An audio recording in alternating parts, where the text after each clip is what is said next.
আসসালামু আলাইকুম সুপ্রিয় দর্শক মণ্ডলী, আজকে আমাদের বাংলাদেশে 53 বছর পরে আমাদের যে জাতীয় বিষয়গুলো স্বাধীনতা এবং 52 ভাষা আন্দোলন, আজকে দেখেন যে নবাব সলিমুল্লাহ একাডেমি তাদের উদ্যোগে যে প্রেস ক্লাবের মতো জায়গায় বাংলাদেশে বসে দেখেন যে তারা কিন্তু 71-এর স্বাধীনতা তারা বিশ্বাস করে নাই।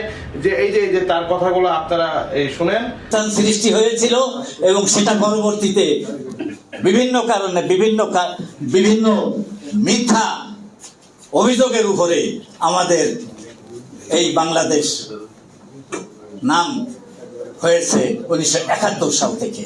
যে আজকে আমাদের যে 52 যে ভাষা আন্দোলন, আমাদের সালাম, রফিক, জব্বার, বরকত এবং যে তারা যে শহীদ হয়েছে, যে আমাদের যে এই যে ভাষা আন্দোলন 1952 সনে তাদের কথাগুলো শুনেন। তারা আজকে বাংলার মাটিতে উর্দু ভাষায় গান করছে।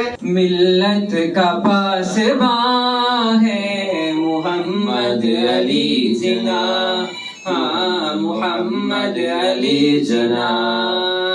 এমনকি তারা এই পাকিস্তানের যে 71-এর যে যুদ্ধ তারা কিন্তু এখন পর্যন্ত মেনে নিতে পারে নাই। হয়তো আজকে আমাদের একজন নাগরিক হিসাবে আমি বলতে চাই যে আমাদের 52-এর ভাষা আন্দোলন কি মিথ্যা হয়ে যাবে?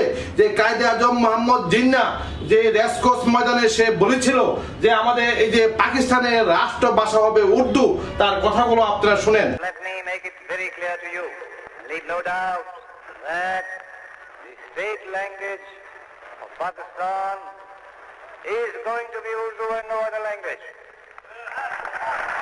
আমি আজকে যে এই বিষয়ে আমাদের যারা সমস্ত বাংলাদেশের যারা নাগরিক আছে, যে জাতীয় বিষয়গুলা আমাদের যারা অন্তর্বর্তীকালীন সরকার আছে তাদেরকে আমি আহ্বান জানাবো, অতি সত্বর এগুলা বন্ধ করেন। জাতীয় বিষয় নিয়ে বিতর্কিত করে আজকে আমাদের যে মূল যে আজকে আমাদের যে রাষ্ট্র সংস্কার হচ্ছে, এগুলা থেকে আমাদেরকে একটা আমরা জাতি হিসাবে আজকে আশঙ্কা বোধ করছি যে এগুলা কি চলছে আজকে আমাদের বাংলাদেশে।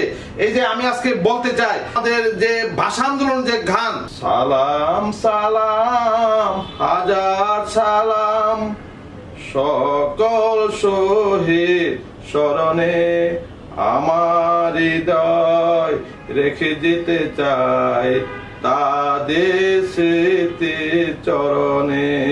মায়ের ভাষায় কথা বলাতে স্বাধীন আশায় পথ চলাতে হাসি মুখে যারা দিয়ে গেল প্রাণ, সেই স্মৃতি নিয়ে গেয়ে যায় গান।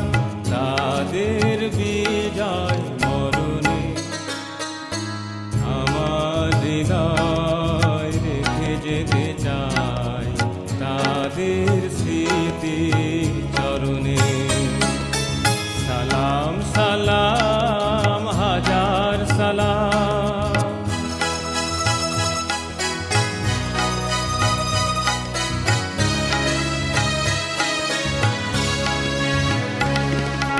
ভাইয়ের বুকে রক্তে আজিকে রক্ত মশাল জলে দিকে দিকে সংগ্রামী আজ মহাজনতা, কণ্ঠে তাদের নববারতা।